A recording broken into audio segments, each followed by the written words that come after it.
जय हिंद। तो फिर से आपका एक नए सीरीज में स्वागत है और आज की इस सीरीज में हम बात करने वाले हैं प्राचीन भारत से हड़प्पा संस्कृति या इसे हम कांस्य युगीन सभ्यता के नाम से भी जानते हैं। और इससे हम यहाँ पे 10 मोस्ट इंपॉर्टेंट प्रश्नों को यहाँ पे डिस्कस करने वाले हैं। और ये हमारा प्राचीन भारत का सीरीज नंबर 3 है। तो अगर आपने अभी सेकंड और फर्स्ट वाला जो सीरीज है उसको नहीं देखा है तो आप उसका प्लेलिस्ट जो है वो हमारा बना हुआ है, आप उसमें जाकर के देख सकते हैं। तो आइए यहाँ पे आगे स्टार्ट करते हैं और यहाँ पे 10 मोस्ट इंपॉर्टेंट क्वेश्चन जो कि हमारे हड़प्पा संस्कृति से हैं इसको हम यहाँ पे देखते हैं। और ये आपके सभी कम्पिटेटिव एग्जाम जैसे आईएएस पीसीएस लेवल तक के आपके के जो भी एग्जाम होते हैं वो आपको यहाँ पे मिलने वाले हैं। तो आइए इसको स्टार्ट करते हैं और आसान तरीके से समझते हैं। तो चलिए सबसे पहला हमें प्रश्न देखते हैं कि सिंधु घाटी सभ्यता के लोग किसकी पूजा करते थे, यानी जो सिंधु घाटी के लोग हैं वो किसकी पूजा करते थे। तो भाई किसकी पूजा करते थे, तो वो है पशुपति। ठीक है, पशुपति यानी शिव की पूजा। तो यानी शिव यानी पशु यानी पशुओं के जो पति यानी उनकी रक्षा जो करते हैं उनको हम पशुपति कहते हैं, अर्थात शिव भगवान की ये लोग पूजा जो कि करते थे। ठीक है, आगे बढ़े ना, आगे चलते हैं।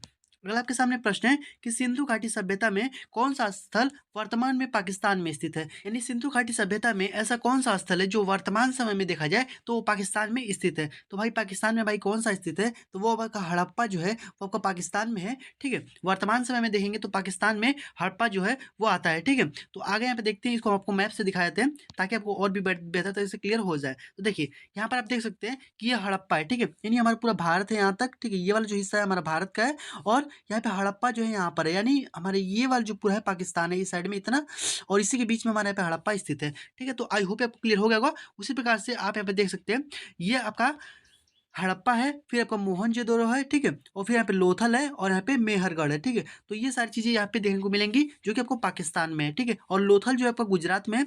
लोथल जो है वो आपका एक बंदरगाह था और ये सबसे प्रसिद्ध बंदरगाह था सिंधु घाटी सभ्यता के समय में। सबसे ज़्यादा व्यापार लोथल से किया जाता था। और लोथल में जितनी भी मतलब सिंधु घाटी सभ्यता में जितनी भी खुदाई हुई है तो उसमें लगभग 350 स्थल मिले हुए हैं। ठीक है, 350, जिसमें से 200 स्थल है, 200 स्थल केवल और केवल गुजरात में मिले हुए हैं, यानी यहाँ पे लोथल के पास में मिले हुए हैं। ठीक है, तो सिंधु घाटी सभ्यता में पूरा जो खुदाई हुआ तो उसमें 350 स्थल जो कि मिले हैं, जिसमें से 200 केवल यहाँ पे गुजरात में स्थित है। ठीक है, तो ये सारी चीज़ें बेसिक थी तो आपको समझ में आ गया होगा। ठीक है, आगे बढ़ते हैं और ये आपको समझते चलना है। अगर आपके सामने प्रश्न है कि सिंधु घाटी सभ्यता, यहाँ पे सभ्यता है, सभ्यता में कौन सा स्थान जो है वो भारत में स्थित है, यानी कौन सा स्थान जो है वो भारत में स्थित है सिंधु घाटी सभ्यता का। ठीक है, तो भाई कौन सा स्थल है, तो यहाँ पे लोथल जो है, मैंने अभी आपको बताया कि लोथल जो है वो हमारे गुजरात के अंदर है और यही हमारा स्थित है भारत के अंदर। ठीक है, आगे बढ़ते हैं। अगर आपके सामने प्रश्न है कि मोहनजोदड़ो में सबसे बड़ी इमारत जो है वो कौन सी थी, तो मोहनजोदड़ो में सबसे बड़ी इमारत जो थी वह अन्नागार थी। ठीक है, सबसे बड़ी इमारत भाई कौन सी थी, तो वो हमारी अन्नागार थी।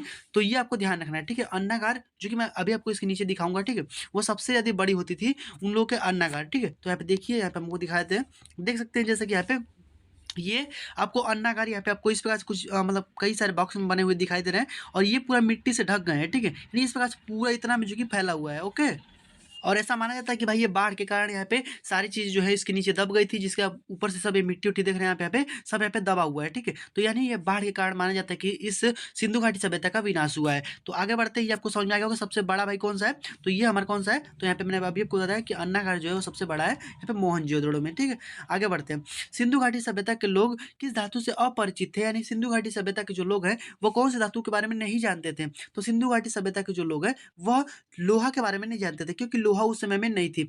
लोहा जो है, लौह युगीन सभ्यता जो है वो हमारा ऐतिहासिक काल में देखने को मिलता है। ठीक है, और अगर बात करें प्राक-ऐतिहासिक काल में, तो प्राक-ऐतिहासिक काल में जो है, यानी एक प्राक-ऐतिहासिक काल होता है, एक आद्य ऐतिहासिक काल होता है और एक ऐतिहासिक काल होता है। तो प्राक-ऐतिहासिक काल में जो है हमको तांबा देखने को मिला है, आद्य ऐतिहासिक काल में जो है हमको यहाँ पे जो कांसा है वो हमें देखने को मिला है और ऐतिहासिक काल में हमें लोहा देखने को मिला है। ठीक है, तो ये सारी चीज़ें आपको ध्यान रखना है, ये आपके एग्जाम में कभी प्रश्न जो है वो पूछ दिए जाते हैं। ठीक है, तो आगे बढ़ते हैं। अगला आपके सामने प्रश्न है कि अगला आपके सामने यहाँ पे छठा वाला प्रश्न है कि शुतुरमुर्ग सिंधु घाटी सभ्यता किस देश में है, यानी यह पूछा कौन सा गया है कि यहाँ पे जो शुतुरमुर्ग है हमारा, ये सिंधु घाटी सभ्यता जो है वो हमारे किस देश में है, तो ये आपको बताना है। तो ये जो शुतुरमुर्ग है वो हमारा अफगानिस्तान के अंदर है, आपको याद रखना है। ठीक है, अफगानिस्तान के अंदर ये हमारा स्थित है शुतुरमुर्ग, यहाँ पे सिंधु घाटी सभ्यता। ठीक है, देखिए सिंधु घाटी सभ्यता की बात करेंगे तो ये हमारा पाकिस्तान के अंदर है, लेकिन अगर यहाँ पे शुतुरमुर्ग यहाँ पे बात लगा देगा ना तो ये हमारा अफगानिस्तान के अंदर ही, आपको ध्यान रखना है। ठीक है, आगे बढ़ जाए ना, अगर आपके सामने प्रश्न है कि सैंधव सभ्यता का महान स्नानागार कहाँ पर प्राप्त हुआ है, तो सैंधव सभ्यता का सबसे महान स्नानागार जो है वो आपको मोहनजोदड़ो में देखने को मिलेगा। यानी मोहनजोदड़ो में आपको स्नानागार और अन्नागार दोनों ही यहाँ पे बड़े-बड़े देखने को मिलेंगे। यानी यहाँ पर आपको 2 क्वेश्चन को याद करना है, ठीक है? यहाँ पे अगर बोल दिया केवल कि मोहनजोदड़ो में सबसे बड़ा जो स्थल है वो कौन-सा है, तो उनका अन्नागार था। लेकिन अगर आपको यहाँ पे बोल देगा कि सैंधव सभ्यता में, ठीक है? सैंधव सभ्यता का सबसे महान स्नानागार जो है वो कौन-सा है, तो यहाँ पे मोहनजोदड़ो का ही है, ये आपको ध्यान रखना है, ठीक है? मोहनजोदड़ो सबसे बड़ा स्नानागार भी है और यहाँ पे अन्नागार भी था। ओके, आगे बढ़ते हैं। यहाँ पे आप देख सकते हैं ये वाला जो हमारा है, ये हमारा स्नानागार है, सबसे बड़ा। यहाँ पे देख सकते हैं, यहाँ पे पूरा इतने में लोग यहाँ पे इसमें स्नान करते थे, ठीक है? तो ये बड़ा सबसे स्नानागार है मोहनजोदड़ो का। ओके, आगे बढ़ जाए ना। अगला आपके सामने प्रश्न है यहाँ पे कि हड़प्पा में एक उन्नत जल प्रबंधन की व्यवस्था का साक्ष्य प्राप्त हुआ है, यानी कहाँ से प्राप्त हुआ है? हड़प्पा जो हमारा है उसमें उन्नत जल प्रबंधन यानी जल को प्रबंधन करने का यानी जल को एकत्रित करने का व्यवस्था का साक्ष्य जो है वो हमें कहाँ से प्राप्त हुआ है? तो ये आपको धौलावीरा से प्राप्त हुआ है, आप ध्यान रखिएगा, ठीक है? धौलावीरा में आपको उन्नत जल प्रबंधन व्यवस्था का हमें साक्ष्य देखने को मिला है, ठीक है? आगे बढ़ जाए।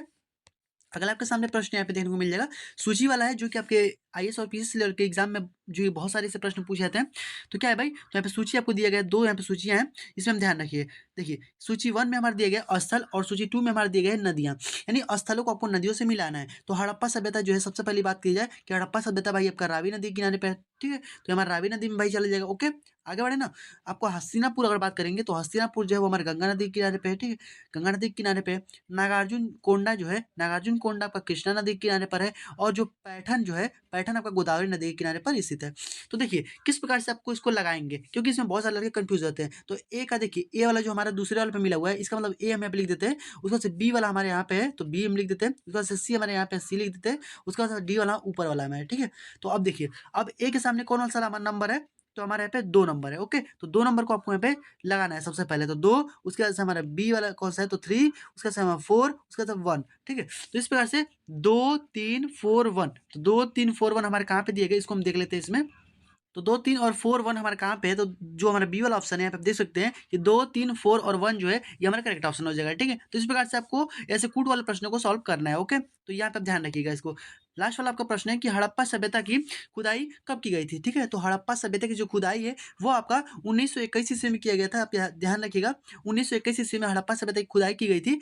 तो अब आपको यहाँ पे 2-3 प्रश्नों का याद रखना है। सबसे पहले कि यहाँ पे 1750, ठीक है? 1750 में अगर बात की जाए तो 1750 में सबसे पहले टी पैंथेलर ने इसको यहाँ पे सबसे पहले इसको खोजा था। यानी जो सिंधु घाटी सभ्यता है, सबसे पहले खोजा किसने? तो यहाँ पे 1750 में खोजा गया था, ठीक है?